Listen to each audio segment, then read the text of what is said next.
leaders, Pastor Matt back to kind of talk through how to schedule volunteers for your team. You know, one of the hardest things as a team leader is how do I get a hold of people and get people to commit to a date? And you can just pull your hair out or pull someone else's hair out, just struggling to fight through the communication barriers and the busyness and the fog of life. So I'm going to talk through 5 steps that will help you to better schedule people for your team. Step number 1 is make sure that you make a personal connection to every single member on your team. If you just send blanket emails out and you're never making those connections, I almost guarantee that you'll never, ever get, at least 90% of people will never follow up. And so, especially if it's a new person on your team, or if you take over for a team and you have a list already, make those personal connections with people. If they never reply, never answer your calls, never call you back, then you know, okay, I tried personally and it didn't work.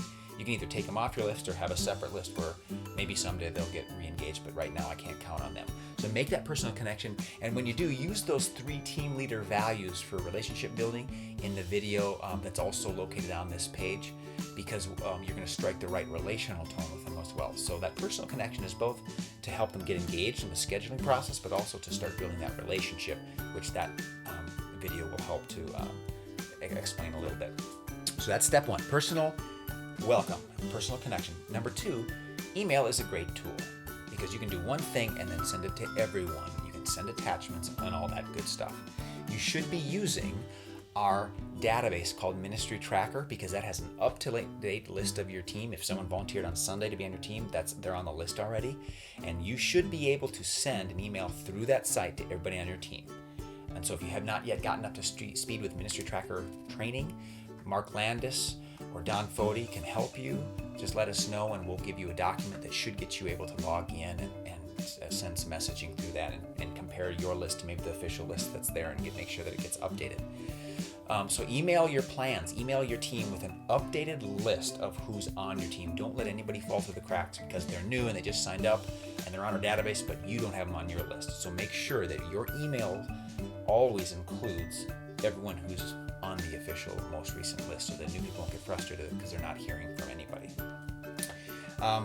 Thirdly, we want to make sure that you have a tool for scheduling. We have several tools at our disposal that are part of our database, our planning center online, and other things. Other team leaders have chosen things like Google Calendars or Volunteer Spot or making a doodle poll. Since every team is a little different, the needs are a little bit different, and we don't at this point have a uniform tool that everybody is required to use.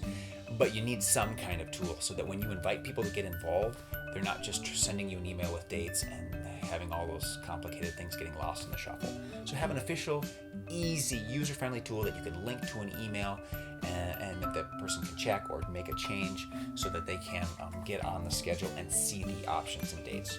And make sure that you're scheduling more than week to week. You want to be weeks, if not months, into the future so that people, when they get involved, they can say, okay, I'm worried that I'm going to have to say no every week, and I don't want to do that. Can you just show me the schedule and I can pick my dates I'm going to be in town, or I can pick once or twice a month or something.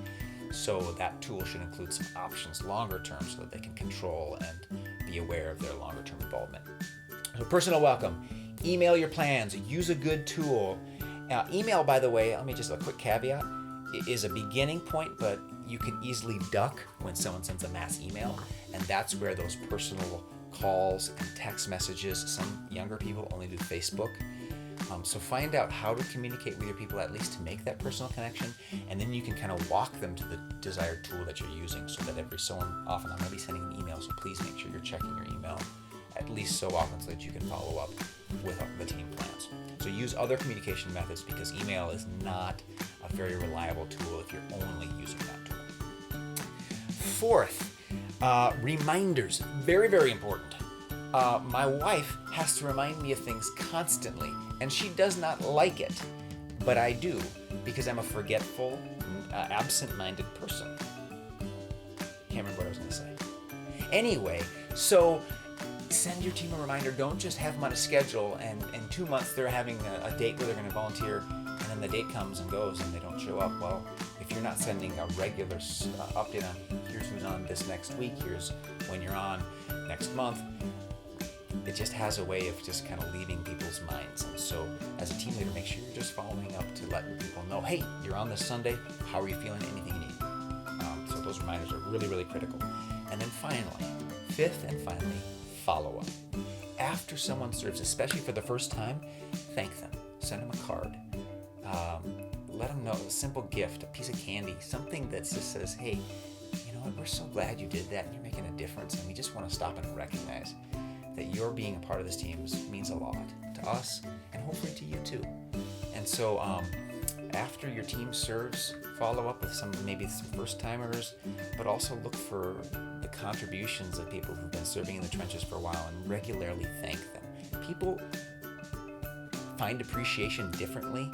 And so some people like gifts, some people like words of affirmation.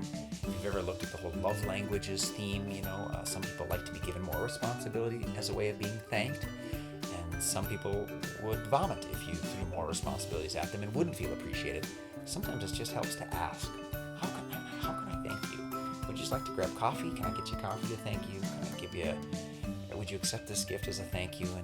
Or what makes you feel most appreciated? Because we really appreciate you. So ask people. And then just do your best to follow up and say thanks often to your whole team. Again, try sending a Monday email out or a day after a serving event email out to everybody who's served, and recognize people by name. Even those who didn't show up will appreciate that, because they'll appreciate how you highlight what each individual did, great or small things to make a difference. And people appreciate that. So follow-up is very important, so it doesn't feel like we're just keeping people busy and moving on, but we're stopping to say thank you. And it creates a grateful, positive culture that people want to be a part of. Personal welcome.